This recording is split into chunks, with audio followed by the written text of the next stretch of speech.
What's going on, everybody? This is Fred, and this is the first episode of Hashtag Jump, the podcast. I'm very excited to present some things to you today. Just like you, this is a first for me. This is a jump of mine, and this is me taking the first step towards something that I feel is going to be great and beneficial to you as well in the long run.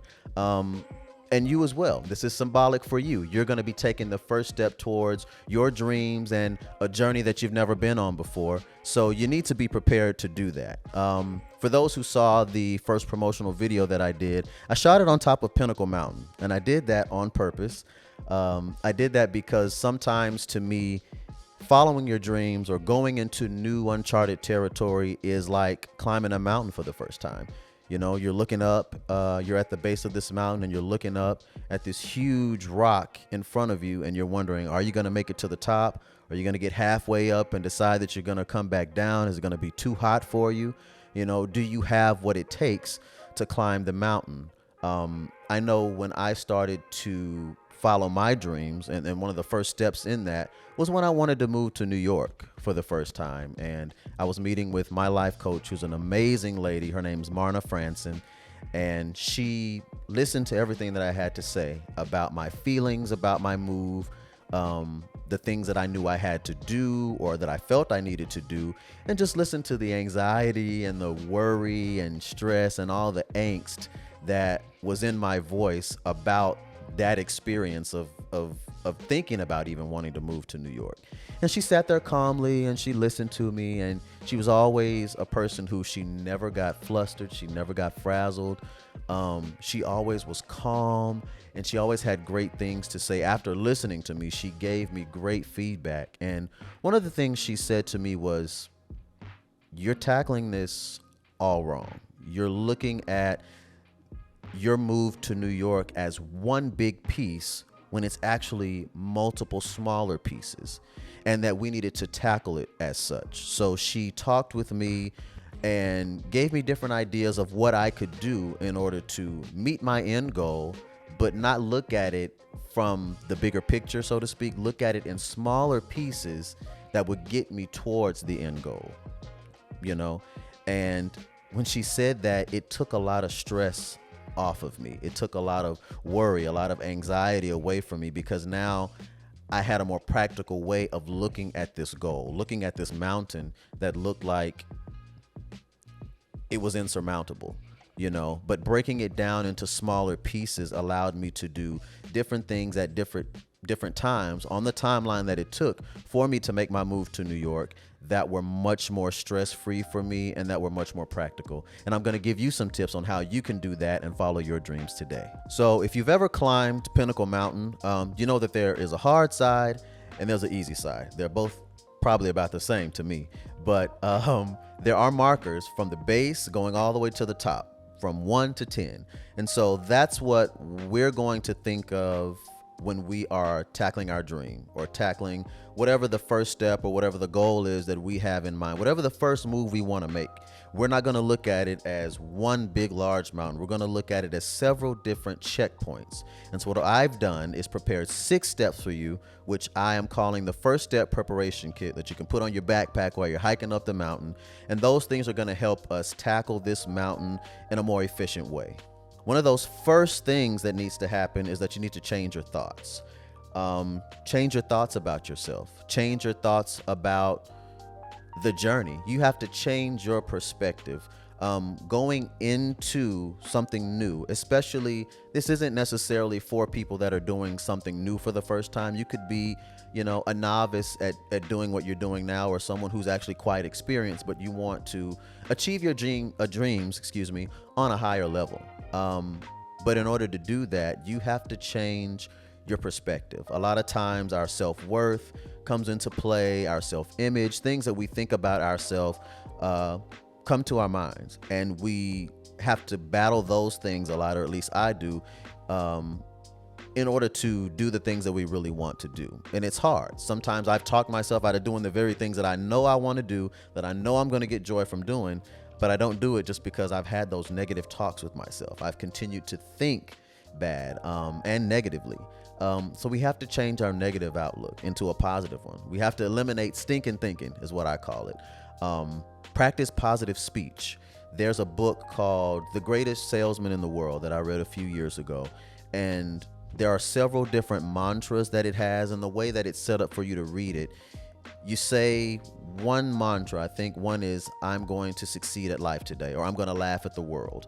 And the way that the book reads is you read that same chapter over and over and over again for a certain amount of days. Then you go to the next chapter for a certain amount of days. And before I knew it, I was waking up thinking about those things every single day. Even when I went on to the next lesson, I think there were quite a few of them. I don't remember the amount there were, but I was always thinking about every single one of those, and they had become so ingrained in my mind and embedded in my thinking that they would just pop into my head every time I got ready to do something that pertained to following my dream, or especially when I had a moment where I didn't feel like I was going to be able to do what I wanted to do, or I started to have doubts. Those things started to pop into my mind. And so we have to train our mind. We have to train ourselves to think positively, to get out of that negative thinking, and to stay in that sort of a space. And that's a practice all in itself, aside from trying to, follow your dreams. You have to be in the best possible mind frame to follow your dreams, or you're not going to get anything done at all. It's just not going to happen. It's something that took a long time for me, and I still have, doubts, and I still have times where I have to put that into practice, but it's something that becomes a habit the more and more that you flex that muscle. The second thing that has to happen is that you have to leave your comfort zone. You have to be totally comfortable with being uncomfortable. People are afraid to look crazy. People are afraid to do strange things. People always want to play it safe. Nobody wants to look awkward. Nobody wants to be embarrassed. But a big part of following your dreams is that embarrassment, that feeling. Not necessarily that you will be embarrassed, but that feeling that you're going to be embarrassed, that feeling that, oh my gosh, I don't know what I'm doing. That is a common place to be in, especially if you're someone who's doing something new for the first time. And even if you're someone who's doing something that you've done all your life, or that you've sort of had some smaller level of success, but you want to go a little higher, there are things that you're going to have to do that are going to be different, that are going to be bigger, that are going to be more scary than the other things that you've had to deal with. And so there are going to be times when you will feel strange doing something new. And it's a common place to be. It's a common place to sit in, honestly. As a theater person and actor, I felt that way every single time I started auditioning for shows. In the very, very beginning, anytime I went on stage in front of people to audition for something, I felt like I was having an out-of-body experience. Now, I'm someone who has spoken in front of people before. I sing in front of people all the time, but this was something new. Theater is still new to me at this time. I haven't done too many monologues or performed in front of people in that space to be analyzed, to be critiqued, not necessarily to get feedback, but for a role in a show or something that I wanted to do, knowing that they could very well say no. So being uncomfortable was a very, very big part in the beginnings of me following my dreams. And I'm sure that it's going to be for you as well, but you have to get comfortable in sitting in that space. You have to learn how to conquer and manage your fear. There are a lot of times you're going to go into opportunities and your fear is not going to go anywhere. It will not subside. It's going to be there whether you like it or not. There are times when it will go away, but you have to be so comfortable with being uncomfortable. And I know that sounds strange or might feel strange, but there's an art to it. And I think it comes with the more you put yourself in those spaces to feel that way, to know what that feeling is, so that you learn how to navigate your feelings, your emotions, and everything that comes against you in that moment. The next thing we have to do is identify opportunities around us. How can I do what I love to do in my area, in my city, in my state, in my area of the country? Sometimes you have to get really, really, really, really creative. If you're a singer, where are there opportunities to sing? Where are there opportunities for you to showcase your talent? You have to think about every opportunity that there is for you to do that. Find every opportunity that you can to do it. Even if that means you're making videos and posting them on, YouTube or Instagram or something like that. How can I do what I love in my area? What is easy and available to me? I think a lot of times at least for me, in terms of my goals, they're usually all artistic things. I know that I'm going to be involved in the arts in some form for the rest of my life. So it was just a matter of where could I yield my talents? Where could I give my talents and my time in order to do what I wanted to do? Like I said in the introduction video, I was just looking for opportunities to sing. And a church was doing a show. They were doing The Wiz, and I auditioned for it. We ended up not doing the show, but that opportunity alone let me know that I had something, and it boosted my confidence enough to go out into the community and see what else was out there. I figured, well, if I could do a play at a church, well, surely I could do local community theater. That's how it worked for me. There was a gradual increase in my confidence, and I just started to span out even further and search for other opportunities. What is easy and available to you? What talents do you have? What gifting do you have that comes easy, that will allow you to do what it is that you want to do? Sometimes we overcomplicate things. I think we do that a lot. And you think that it has to be something just so big and so huge on this huge grand scale, and it's not even that. It doesn't have to be that. How can I be found shining in my area? How can I be found showcasing my gifts and talents and doing what I love to do before that big scale comes? You know, there's no opportunity that is too small.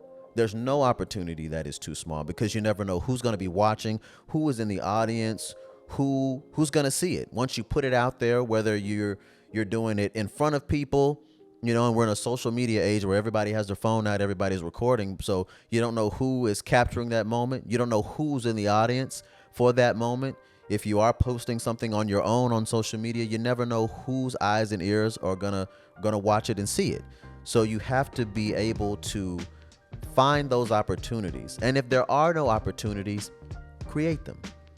You know, if there is no opportunity to do what it is that you love to do, create the opportunity for yourself.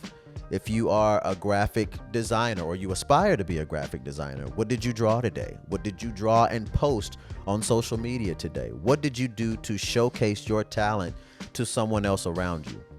What did you do?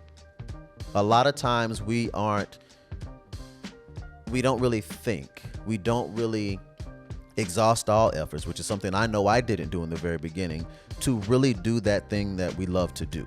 Because there are opportunities around us. I really don't believe that there's never an opportunity. You know, there might be an opportunity for you to do something better, and you may have to do it on your own to do it, to put yourself out there. But I don't believe that there's no opportunity around you to do what it is that you love to do. No opportunity is too small for you to do what it is that you love to do. The fourth thing you got to do is have a plan. Having a plan provides a roadmap. It gives you a structure in which to focus your ideas, your thoughts. It allows you to also see clearly the path that you want to take to get to where you want to go. Plans hold you accountable. I remember speaking with a friend of mine in Little Rock. We were always talking to each other about our dreams and that sort of thing. My friend April, what's up, April? And she asked me a question after I went on and on about telling her I'm going to move to New York and blah, blah, blah, blah, blah, blah, blah. And she asked me, okay, when's your date? And I was like, oh, it's going to be the summer of 2019, you know. And she looked at me and was like, you're not going to go. And I looked at her and was like, you know, what you mean? You telling me I'm not going? I'm telling you I'm going to go. We've been talking about this. But she said, you have to set a date to hold yourself accountable. If you don't set an actual date, you're not going to go. And that thing hit me like a ton of bricks, because she has no idea how absolutely right she was. I am the king of pushing things back until I feel like I'm ready. So that would have gone from summer of 2019 to fall of 2019 to the end of 2019 to the top of 2020. And I would still have been in Little Rock, Arkansas, telling her I'm going to go to New York. She has no idea what that did for me. Once I set the date for August 31st of 2019 as my date to move to New York, things just fell in place.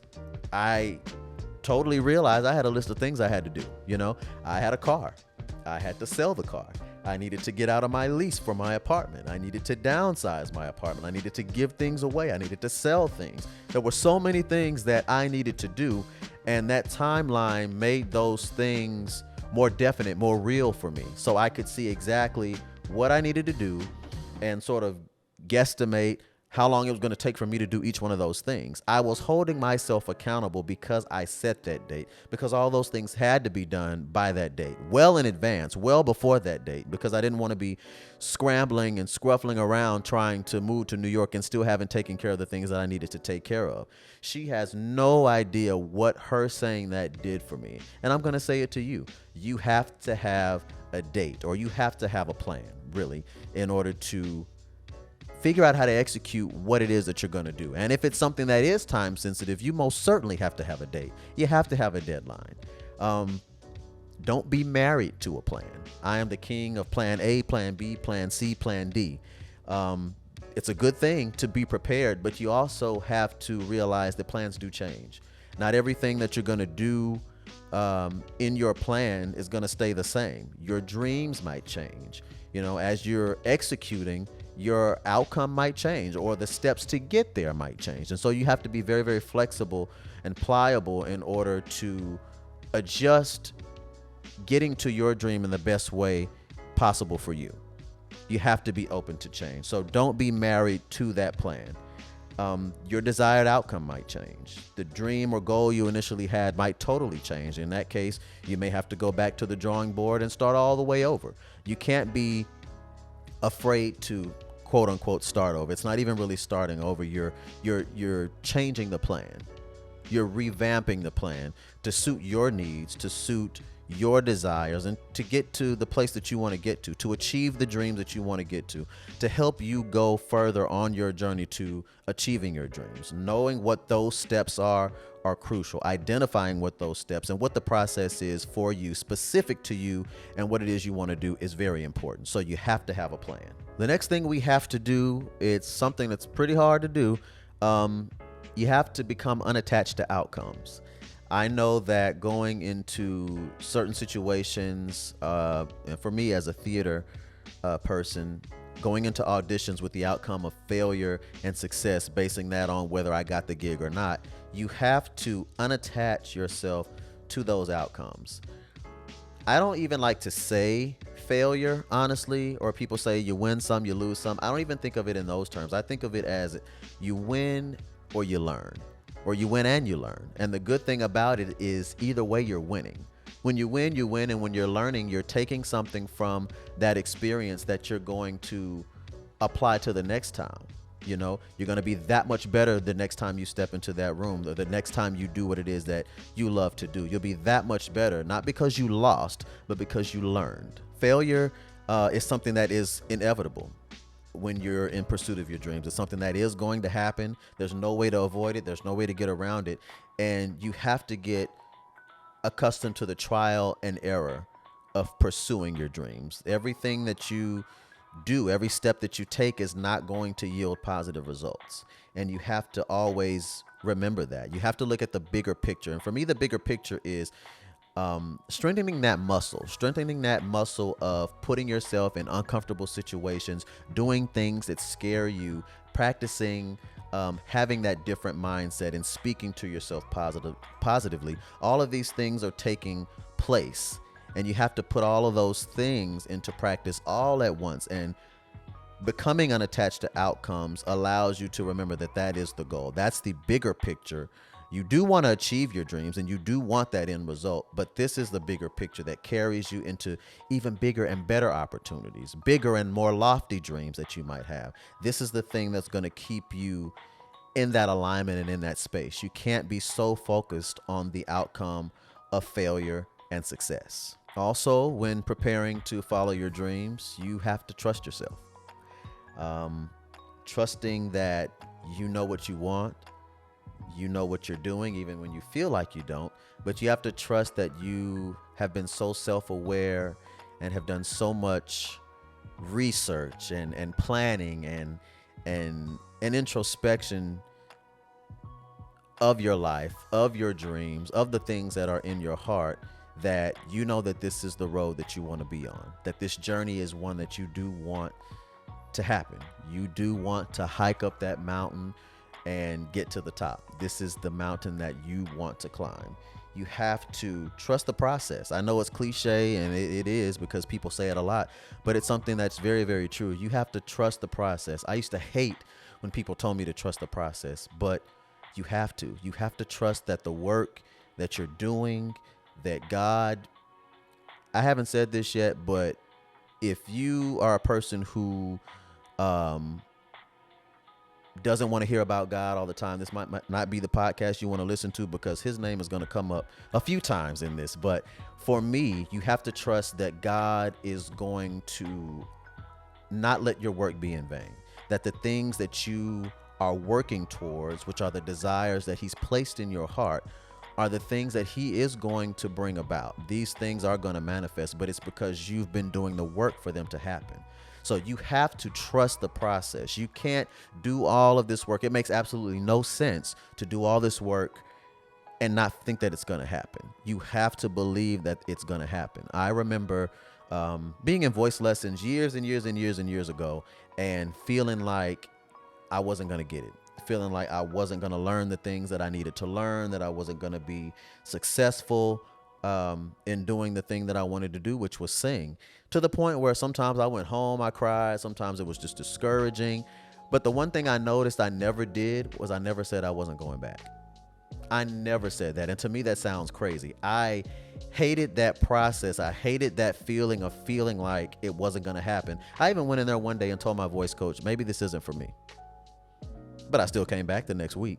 I was in voice lessons for over 12 years, once a week, sometimes twice in the beginning, but for once a week consistently for a very, very, very, very long time. And for those first 3 years, it took those first 3 years for me to really grasp and to really get the things that my coach, that my teacher was teaching me, and to feel like I had some control or management of the voice. It took 3 years. 3 years, and I was feeling that way the entire process. You have to trust the process and trust that the effort that you're putting in is going to yield positive results. There was a quote that I saw on Facebook, and I'll be saying this a lot. There's a quote I saw on Facebook. There's a quote I saw on Instagram, but it was so heavy to me. It said, a baby that falls down 50 times never says, maybe this isn't for me. And I don't know if you've ever noticed, if you've ever seen, maybe a little sister, your own kid, maybe a nephew or niece or something like that, start to try to walk for the first time. And I think you can see a little bit of the look of maybe apprehension on their face. But when I think about it, I also see a little bit of joy, because they're doing something that they haven't been doing. When they're little and they start to move, that's the first thing that they want to do is move and get up, but they can't walk. And then you get a little bit more strength in their legs, and then they're starting to stand up, but they fall down. A lot of times when they hit the ground, sometimes they cry, but sometimes they smile, and sometimes they laugh. And you have to look at it like that. It's not sometimes a thing that comes overnight. There are things that happen for people, and it happens instantaneously. But for a lot of people, for a lot of us, that is something that does not happen. So you have to get comfortable with falling down, but knowing that you're going to get back up. You have to be comfortable in all of the bumps and bruises that you're going to take in the process. You have to trust that everything that happens in the process is going to yield the results that you want, that it's going to lead to you ultimately achieving your dream and achieving success. You have to give yourself grace, the grace and the patience to fall and get back up. Because it's going to happen a lot. I can't say how many times for sure, but it's a process, and things don't come overnight. Things worth having are not really easy to come by, and you have to be willing to be all in for it. You have to be willing to do whatever it takes. And a lot of times that means trusting the process, trusting that all of those things that are happening to you that aren't necessarily getting you where you want to be are going to turn around, that they're going to work out for your good, that they're going to get you to the place that you want to be. You have to trust that everything that you encounter in the process is a crucial, pivotal step and moment for you in order to get to where you want to be on your journey of achieving your dream, because it most certainly is. It's very, very important. You have to trust the process. So now that we've prepared, we have our water bottle in our backpack, we've got our towel in our backpack, we've got our hat on, we've got our first step preparation kit in our backpack. It's time to climb. It's time to take that first step into following our dreams, into our jump. This is the first big step that we're taking, but I don't want to confuse you and make you think that this is really actually the first step. It's first step in name only. All of the things that I've given you in the preparation kit is doing the work. It's work that is necessary and required for you to take that first step. If you don't do any of these things before you take that first step, you may or may not be successful. I can't speak to anyone else. I just know what works for me and what I found to be helpful for me in starting on the ground floor of a dream.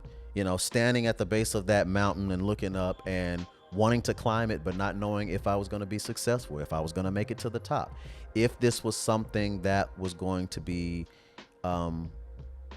positive, yield positive results to me.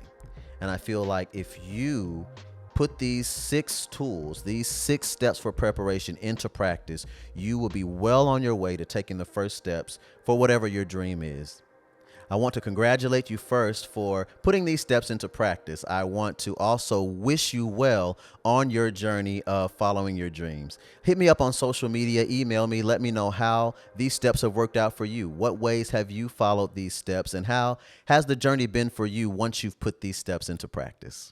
Thank you for tuning in to the first episode of #Jump, the podcast, and I'll see you next time. Hey guys, please make sure to follow, like, subscribe, comment, and share all things #Jump, the podcast.